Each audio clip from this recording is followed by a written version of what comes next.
Now, actually, this is probably a bigger one you hear in our culture. You ought not judge. Jesus said, don't judge. Why are you judging, you hypocrites? All right, first of all, let's leave Jesus aside for just a second. What's the problem logically with the claim?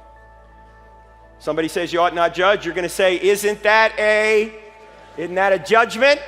Or you might want to say, if we're not to judge, then why are you judging me for judging?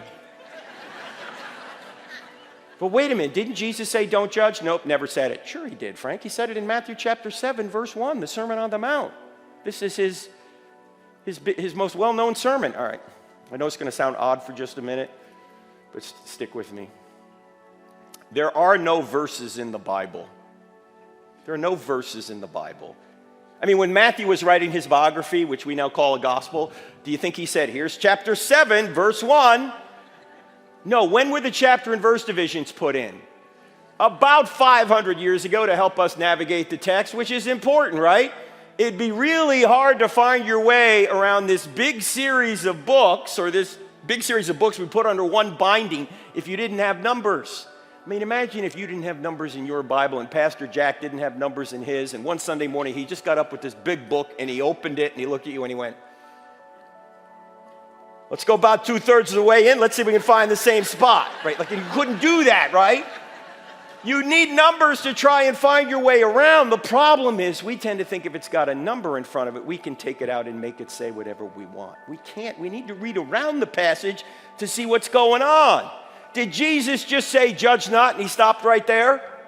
No, he said, judge not, lest you be judged. By the same standard you judge others, you be judged by that standard. So before you try and take the speck out of your brother's eye, you hypocrite. Notice that's a judgment. You hypocrite. Take the log out of your own eye first, then you'll be better able to help your brother. Then he goes on to talk about don't cast your pearls before swine, which requires another series of judgments. Is Jesus telling us not to judge here? No, he's telling us to take the speck out of our brother's eye. That involves making a judgment. He's simply saying, get that problem out of your life first so you can better help your brother.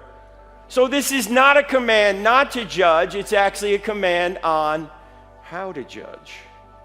Don't judge hypocritically. If you've got that problem, fix it, then go help your brother. It would be completely ridiculous to say don't make judgments. Number one, it's a judgment itself. Number two, you'd be dead already if you didn't make judgments. You made 100 judgments this morning just getting over here.